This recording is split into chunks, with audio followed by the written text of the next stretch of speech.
सुखकर्ता दुःखहर्ता वार्ता विघ्नाची, नुरवी पूर्वी प्रेम कृपा जयाची, सर्वांगी सुंदर उटिशेंदुराची, कंठी झळके माळ मुक्ता फळांची, जय देव जय मंगलमूर्ती, दर्शन मात्रे मन कामना पूर्ती, जय देव रत्न खचित परा तुझ गौरी कुमरा, चंदनाची उटी। ग्लानिर्भवति भारत अभ्युत्थानमधर्मस्य तदात्मानं सृजाम्यहं, परित्राणाय साधूनां विनाशाय च दुष्कृतां, धर्म संस्थापनार्थाय संभवामि युगे युगे।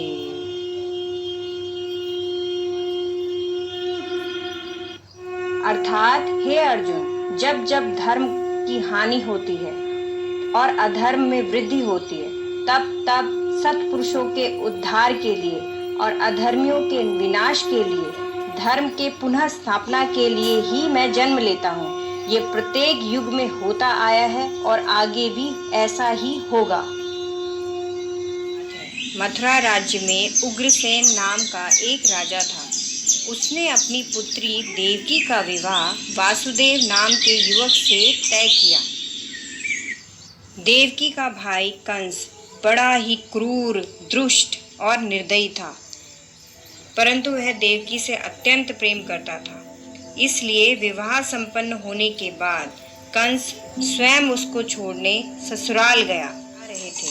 तब बीच में रास्ते में आकाशवाणी हुई, हे दुष्ट कंस, तूने इस धरती पर बहुत पाप किए हैं, इसीलिए इस धरती को तेरे पाप से मुक्त करने के लिए देवकी की 8वीं संतान जन्म लेगी और वही तेरा काल होगी, तेरा नाश करेगी। क्रोधित हो गया। वह देवकी व वसुदेव को खींचकर बंदी गृह ले गया और उन दोनों को बंदी बना लिया। संतान हुई। जैसे ही कंस को इसकी सूचना मिली, कंस ने देवकी की संतान को मार दिया।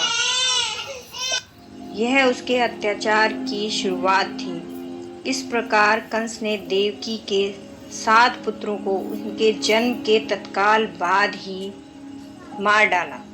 इससे वासुदेव और देवकी अत्यंत दुखी थे, पर अंततः इस अंधकार के छटने का समय आ गया। भगवान ने धरती पर मानव रूप धारण करते हुए जन्म लिया। उस दिन घनघोर अंधेरा था और तेज वर्षा हो रही थी। ऐसे में भगवान के रूप में जन्म लिया।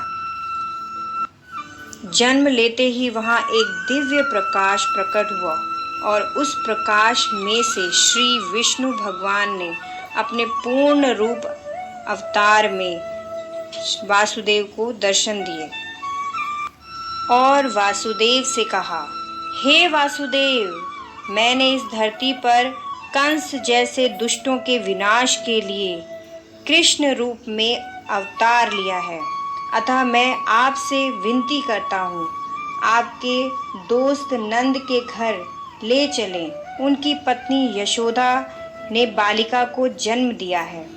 उस बालिका को यहाँ लिया कर मुझे वहाँ यशोदा के बगल में सुला दें। ऐसा बोलकर भगवान अंतर्ध्यान हो गए।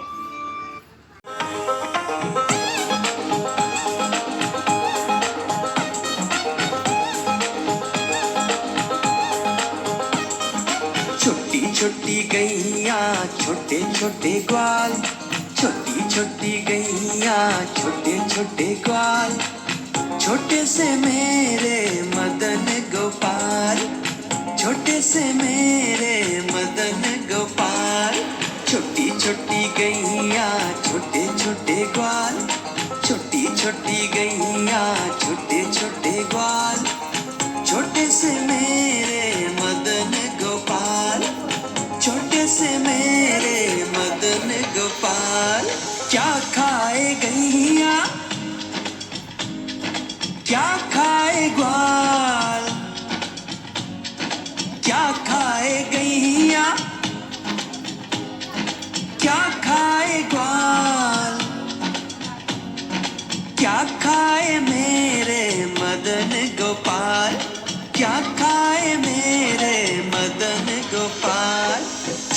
छोटी गैया छोटे छोटे ग्वाल, छोटी छोटी गैया छोटे छोटे ग्वाल, छोटे से मेरे मदन गोपाल, छोटे से मेरे मदन गोपाल। वसुदेव और देवकी की बेड़ियां खुल गई, कारागार के द्वार अपने आप खुल गए और पहरेदार सो गए।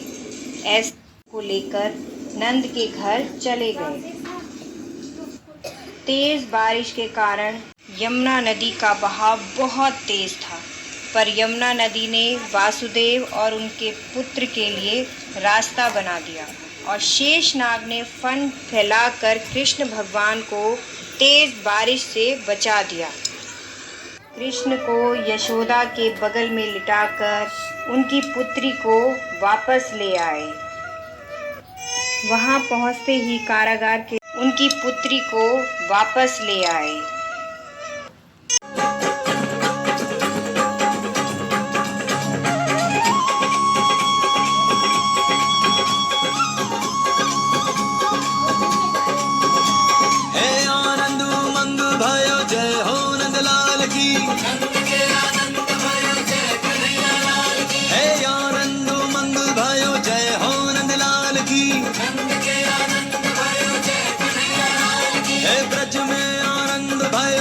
यशोदा लाल की, हाथी घोड़ा पाल की, जय कन्हैया लाल की। हे ब्रज में आनंद भयो जय यशोदा लाल की, हाथी घोड़ा पाल की, जय कन्हैया लाल की। जय हो नंदलाल की, जय यशोदा लाल की, गोकुल में आनंद भयो जय कन्हैया लाल की। ओ जय हो नंदलाल की, जय यशोदा लाल की, गोकुल में आनंद भयो। बंद हो गए। सारे पहरी उस बच्चे की रोने की आवाज़ से जाग गए। तुरंत कंस को सूचित किया गया। कंस को सूचना मिली कि वासुदेव की 8वीं संतान पुत्री पैदा हुई है। कंस उसमें से एक दिव्य ज्योति के साथ माँ शक्ति प्रकट हुई और उन्होंने कहा, हे मूर्ख कंस, निर्दोष शिशुओं की हत्या करने से तुम्हें कोई लाभ नहीं होगा। तुझे मारने वाला इस धरती पर जन्म ले चुका है। तेरा वध करने के लिए देवकी के 8वें पुत्र ने जन्म ले लिया है और वही तेरा विनाश करेगा। उन्होंने कंस का वध कर दिया और इस प्रकार कृष्ण भगवान ने धरती पर अत्याचार व बुराई का अंत कर दिया। इस प्रकार हमेशा भाद्रपद की कृष्ण अष्टमी को जन्माष्टमी का त्योहार बड़े हर्ष और उल्लास के साथ मनाया जाता है। जय श्री कृष्ण।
ब्रह्मांड